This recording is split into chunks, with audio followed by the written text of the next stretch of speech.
Welcome back, everybody. Good evening. Welcome back to the Six Rings Kane Show.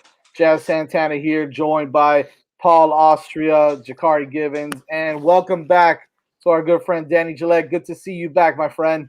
Thank you. Good to be back and see all of you for sure. Awesome, man. By the way, guys, before we get started, this is like I mentioned, the Six Rings Kane Show. We are an extension of the Five Reasons Kane's podcast on Five Reasons. Oh, I said Five Reasons, by the way. It's the Five Rings Kane's podcast on Five Reasons Sports. You can catch us not only on YouTube on the YouTube channel live, but you can also catch us on your podcast, whatever podcast platform you use, whether it's Spotify, Apple, Podbean, whatever it is that you do use, you can check us out there. Always remember, if you are catching this on YouTube, click the subscribe button, like us, give us a thumbs up, and of course, we always accept any generous donations that you do. Yeah, have we need like $200,000, to just fund everybody. So we get all y'all got the stimmies though. If you got the stimmies, we got at least send us 400 of the 14 you got. I'm saying, right? Jesus, make a little investment. Trust me, it'll go a long way. Anyways, before we get started, again, thank you all for joining us here, and also thank you to Manny Chang, our producer, who's backstage, making sure that this runs as smoothly as possible, and making sure that we mute Jakari's background noise all the time. So, thanks a lot for that, man. We appreciate it. But without further ado, listen, guys. Big week. We started spring football. Finally, spring football is back for the Miami Hurricanes. A lot of news out there. We've been following what Manny Diaz and a lot of the players are talking about in these Zoom press conferences after practice. So a lot of things to go over.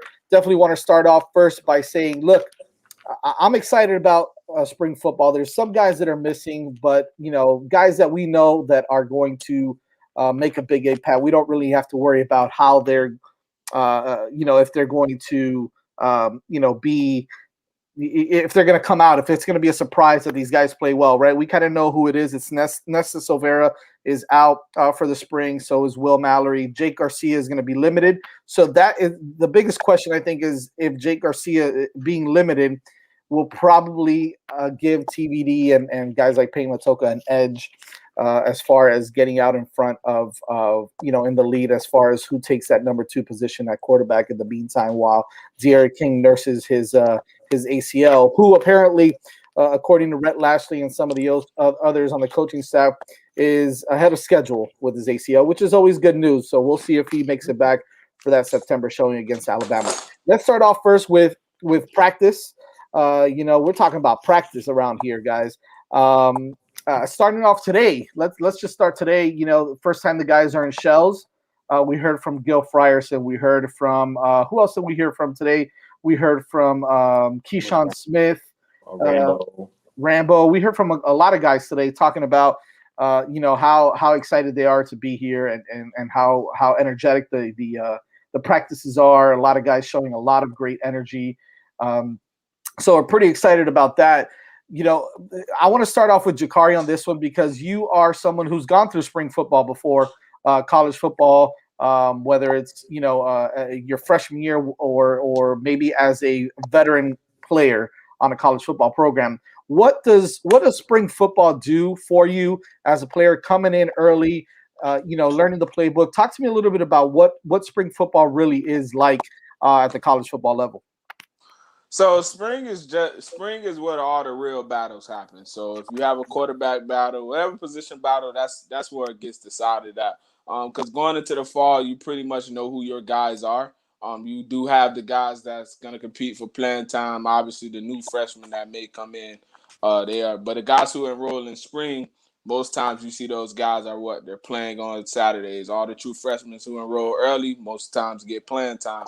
So when you're battling like your freshman year going in your sophomore year, you're there like trying to get a starting job because in the spring, that's when you can win the job. That's why people talk about the bowl games, but the bowl game is just an extended spring practice. So when you get the bowl game, the 1s and 2s barely practice. Like all the seniors, they're barely practicing. There's all the younger guys getting reps. That's why in the bowl games, y'all always see like an unsung freshman or a sophomore who may have been getting like a couple of carries or a few touches, especially with all the guys opting out of the bowl games now. He comes in the bowl game, explodes on the scene, and now he's a watch list guy for next year. So that's pretty much what. Now, when you're a senior and say you're a guy that's, you know, an established starter, you're not too worried about spring. You know that you're preparing for the fall.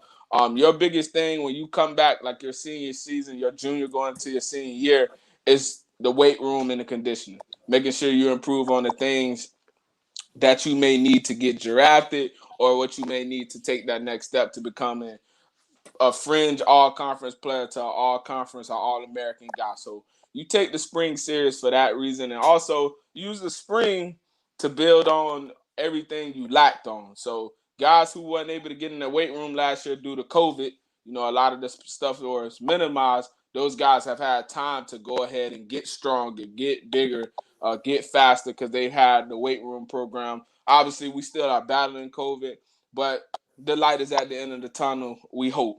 So the spring is just for that. So now you're going to see all the QB battles. Like with Van Dyke, for instance, Van Dyke's probably going to be the backup guy with Jake Garcia limited. You look at Charleston Rambo, who's there. He's probably going to be one of the guys, a starter. Like we expected that, but he's going to be one of the starters. You look at Stevenson, he's going to be a starter. He's there in the spring, so he's able to compete and learn the defense without having the pressure of a game plan because now you're just practicing against each other. Yeah, absolutely. I totally agree with you. That's why I think I'm, not so concerned about Nesta and Will Mallory not being there because we kind of know what we get with them. It's a good opportunity for them, like you said, Jock, to get stronger, faster, develop some, some more, I guess, stamina and things like that. That it's going to take them to the next level. And those guys who are nursing injuries, this is the time where they usually get healthy, right? Because we're not worried about Will Mallory right now. We want Will Mallory to be a contributor down the season. We're not worried about DJ Ivy, Nesta Silva. We're not worried about those guys. We know what they're gonna do. Right. Now we're just waiting to see what those other guys and those reps. And sometimes it hurts those guys because it's certain guys who make guys get healthy very quick when they're not playing as well. So good point. Yeah, Paul. I want to talk a little bit. I want to get into some of the position battles because I think one of the biggest ones is, obviously we're building depth at the offensive line, but we heard from Zion Nelson today, who he's been playing next to a lot, right? And so we first initially thought, hey, maybe DJ Scaife is a guy that's going to be playing a lot of guard, but based off of what he's saying, and by the way, he came in as a freshman, 244 pounds, right? He is at 315 pounds now, 16% body fat. He says he can bench more than 375. He kind of threw up that weight, 375, just as light work. He's hyping himself up. So, but listen, I'm happy for that, right? He's solidifying himself as a true left tackle for the Miami Hurricanes. A lot of people are starting to really buy into the hype of Zion Nelson, starting to develop into that elite left tackle. I think it's still left to be seen to see if he gets to that point. However, he did say he's been playing a lot alongside of Jalen Rivers and Ja'Kai Clark at the left guard position. Talk to me a little bit about the position battle at offensive line now in the spring, and what can you expect to see from those guys and maybe some of the younger guys coming in? Well, it's a blessing now that Miami can finally have an actual spring session compared to last season where it's kind of like nothing spring. They had to wait till the fall to kind of sort everything out, especially with that with a lot of guys at linemen, and they kind of have to, if you think about it, they only had about a month to really shuffle the cards and really find that right combination that worked for them. And they were still shuffling during the season too, so, and, like you mentioned, Zion Nelson, it's kind of great how he's come along. And I think when Miami first brought him in, people were kind of thrown off when they announced that he'd be the starting left tackle, for the first game, tackle who's 250 pounds. Yeah, it's that scary Florida D line, and I mean, we look back and he didn't do so well, but the strides he's taken since then have been tremendous. I mean, like you mentioned, he's at 315 now. He's gotten a lot of reviews. He's becoming more consistent, especially, and he had the job protecting Derek King's blind side last season as well. And I think there was one mock draft that floated around where they had him pegged as a first round pick. Yeah, that's crazy, right? Draft, and I'm just like, wow, I I knew he was getting better, but I didn't. I guess to some people he really looked that good. Yeah. I don't know if I'm just just not watching the offensive line enough, but it's amazing. And it's now. I mean, it's the benefit of spring is huge just because in retrospect, Miami has 6 months to prepare for Bama. You know, and it's just a lot more time to kind of find the pieces. Like now, like if they're gonna experiment, now is the time to experiment. If they feel like Jalen Rivers is making the right strides, I mean, I think he kind of. I don't know if he redshirted last year or not, but I mean, he already has the size to make an impact. At what 6'7", 330. I think Clark. It was a little rough for Clark last year, so you're hoping that this is kind of like the time for him to kind of get assimilated, right? Kind of get Yeah. Used to the rhythm of the offense, especially because I mean they didn't really. Also, with last year, last year was Lashley's. That's a tongue twister. Last year was Say Lashley's that 5 times fast. year. Say it. Yeah. So, okay, but hold on. Before you get even further, because this is a bit of a surprise to me, right? Like we keep talking about we have been talking about the offensive line and how Navon Donaldson's coming back and he's at the left guard position, but Zion is our left tackle. So if he's playing next to Jalen Rivers at left guard and Ja'Kai Clark, are we thinking, well, okay, is Navon Donaldson back all the way? Is he playing or are we talking about, well, hey, maybe he's actually going to be the starting right guard as opposed to the left guard? Because we all know Navon Donaldson's best position is guard. It's not really tackle, right? Yeah. So are we thinking right? Exactly. So are we thinking, well, okay, if it's Rivers at left guard or Ja'Kai Clark at left guard, and is it going to be Donaldson at right guard, or are they just kind of shuffling around trying to get to see what kind of chemistry these guys are building together? Right. Yeah. That's to me is the question. Are you thinking that maybe Navon Donaldson moves over to right guard, or is it just a matter of them shuffling it around and trying testing different things? Because I mean, I think for a while we thought that the right, because I think Scaife mostly played right guard last season too. So I think the only two positions on that offensive line that are kind of set are left tackle and center. That's Nelson and that's Gainer. Right. So I'm sure they're gonna kind of shuffle the cards. I mean, I don't think if Rivers is doing that well in spring practice, I wouldn't. I feel like he'd definitely get playing time.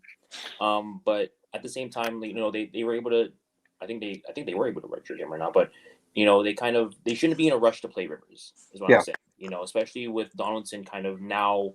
He's but if he's the best guy, put him in there, man. I don't care. Exactly. I don't care who's young, who's old. I really don't care about that. That's true. That to me it doesn't really matter because I think at the end of the day, man, we just got to win football games, man. Yeah. And if the best player, let the best player go out there and play. Look, another one, and I hate to cut it off. I know we're pressed for time, so I don't. Yeah.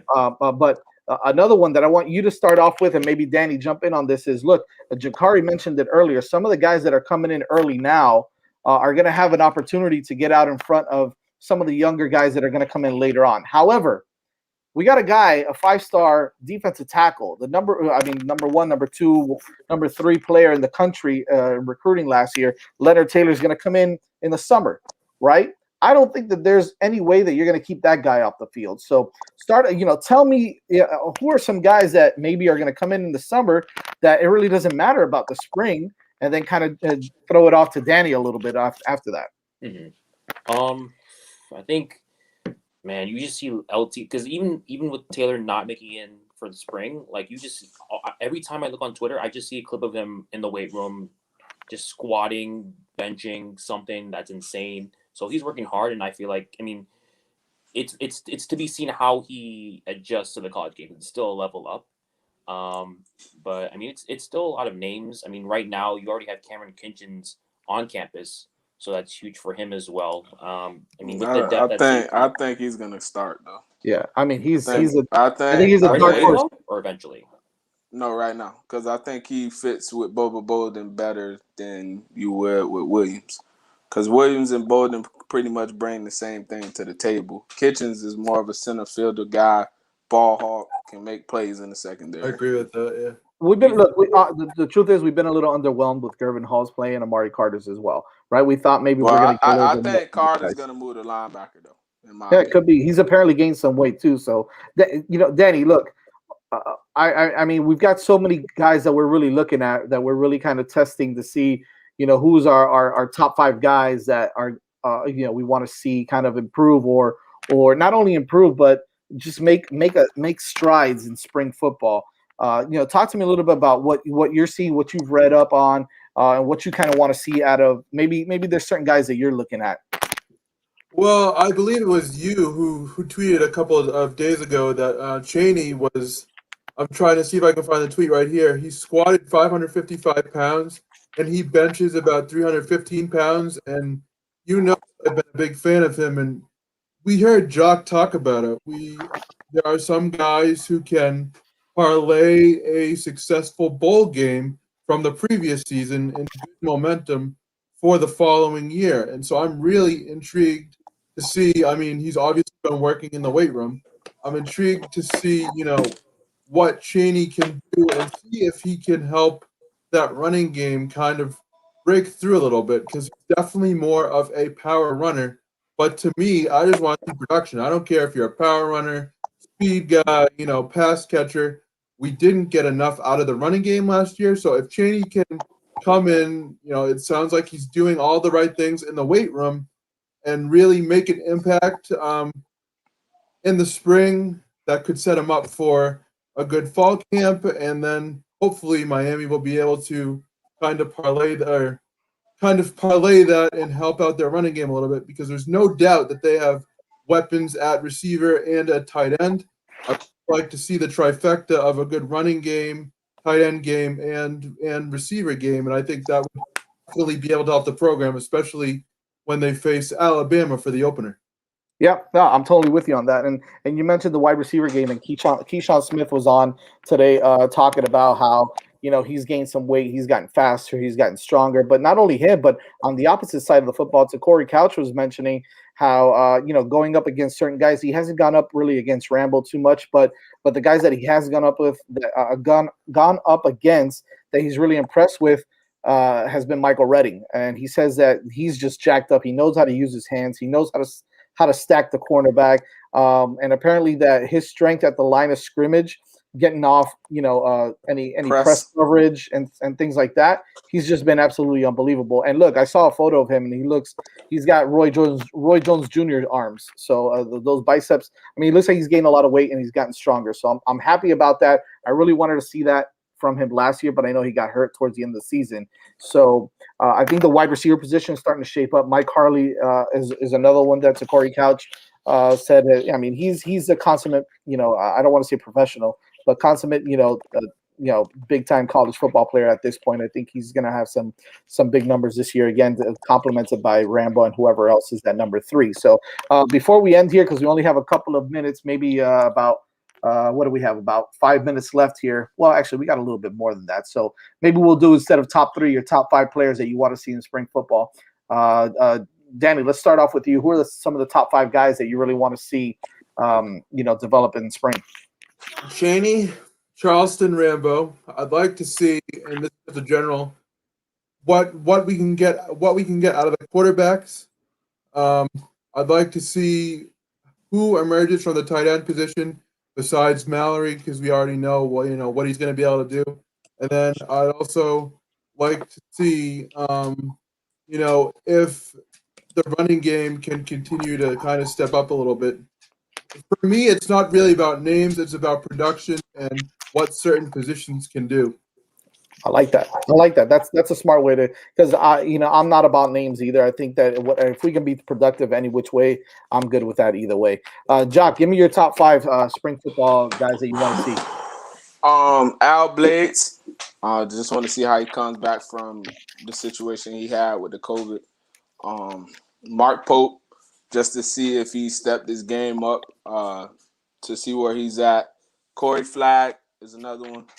Sam Brooks is another one. And my number 1 player is Van Dyke, just to see if he's going to take advantage of the opportunity that he's presented himself with. And also another 1B would be Jalen Knighton, just to see what he established himself at in the running back room. You mentioned some really good ones, especially in the linebacker position, because that's really to me, that's the biggest concern on defense, is the linebacker position, is just not knowing how productive they're going to be. Last year, they really didn't play that well. Corey Flagg was in and out of the lineup, had COVID and got hurt. Avery Huff really didn't play much last year, but apparently he's gotten bigger and stronger. He looks like a guy that might play an impact this year. But listen, the guy I think it's going to be kind of left out of this whole thing is Bradley Jennings, because of the development of guys like Flagg and Huff and Tyreek Austin Cave, and some of the other linebackers that are going to come in the summer as well. Deshaun Troutman is actually there right now. Yeah. So that's another big name kid that is there now. And I believe, who's the linebacker that's coming in the summer? I can't even remember. I know Chase Smith is there, but he's a striker. Tyler Johnson. Wow. Jaquan Johnson's brother, who is a linebacker as well, coming out of South Dade. So look, he brought us some really good ones, Paul. I know you've got some up your sleeve as well that you kind of want to see, and I'll save mine. I'll save mine for the end. I may have piggybacked off a couple of you guys. I think TVD is definitely one guy I really want to take stride. He's definitely going to be QB2 this year, but I feel like just for the future, it definitely is going to be big for him to kind of, because think about it, he's taking all the first team reps right now since King is out. So this is going to be huge for him. Like Jock mentioned, Mark Pope also is a big one. I think that one thing about Pope that really puzzles me is that I feel like he's not really gotten bigger since he's arrived. No. He's gotten bigger, man. Yeah, for me, every time I see his pictures, he looks exactly. Every guy who goes to college, you're gonna naturally get bigger because you're eating, lifting, and running. The weight room program works for everybody.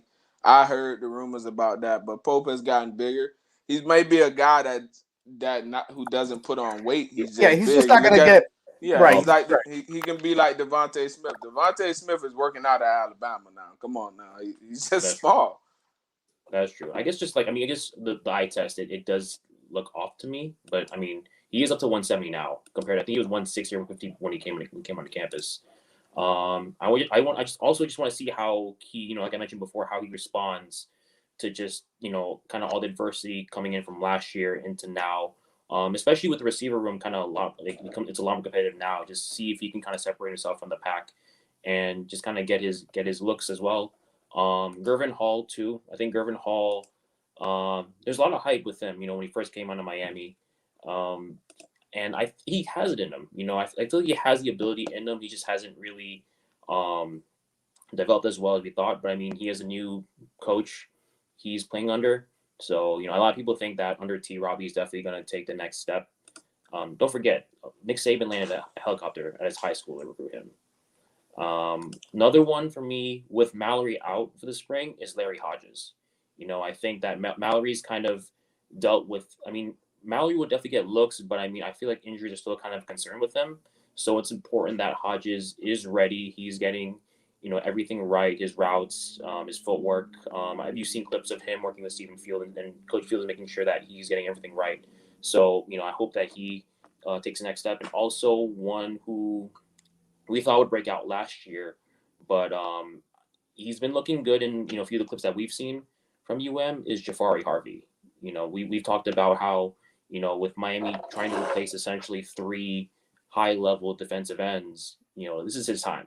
I think he's officially a sophomore now, but we've seen the ability from his recruiting class. I think he was the highest ranked guy out of the recruiting class. So there's definitely a lot of ability. Jess Simpson's back, and I'm really excited to see what Simpson can do with Harvey. Yeah, 251, 4% body fat. My eyes went like that when I heard that. Is 4% healthy? I don't even know it's 4%. Anyway, my top 5 before we go here. Top 5 definitely TVD. Hearing big things already about how he's playing in the spring already and kind of commanding that, the offense. He's not a huge talker, but he's apparently has that leadership quality. So I'm excited to see what he does. I want to see the number 3 wide receiver. I don't care who it is. I want to see who steps up and becomes wide receiver number 3. Another one that we really haven't talked about a lot is the development of Zach McCloud putting his hand on the dirt this time. Okay, as opposed to being a linebacker. What's he going to do? Is he going to be able to succeed and kind of develop as a nice edge rush kind of guy there? I think he has the talent to do it because of his speed. He just has to learn, I guess, to get off of blocks against those big boys at tackle and at guard. So that's my 3. Also want to see the development of Tyreek Stevenson. He's apparently pushing everybody at cornerback with his physicality and his aggressiveness. So I love that. I want to continue to see that, and I want to continue to see the development at linebacker with Corey Flagg. That's a big one to me, and I don't even know if I have all 5 there. But if I had to mention another one, I would probably just say get a solid 5 at offensive line, man. Let's see that. Let's see an offensive line. And you know what? You mentioned it, Paul. You mentioned it. Don't sleep on Larry Hodges. I think that Larry Hodges has the opportunity to be big in this offense because he can play the H-back role as well. Excuse me. So look out for Larry Hodges behind Will Mallory. Elijah Royal, Dominique Mammarelli are pushing him as well. Follow us at the Six Rings Canes on Twitter. Subscribe to our YouTube channel, please. And always check us out on YouTube. Click subscribe. Like us, 5 Reasons Sports donate. Yes, we're on 5 Reasons Sports. It's 5 Reasons YouTube channel. And, of course, on all your podcast platforms as well. Big weekend for Canes baseball. They take on FSU this weekend as well. So let's root them on there as the number 5 team in the country takes on the Florida State Seminoles. Thank you guys for coming on the program. Jock, Paul, Danny Gillette. Love you guys. It's all about the U. Go Canes. We'll see you guys next Thursday. Go Canes. See you. All right.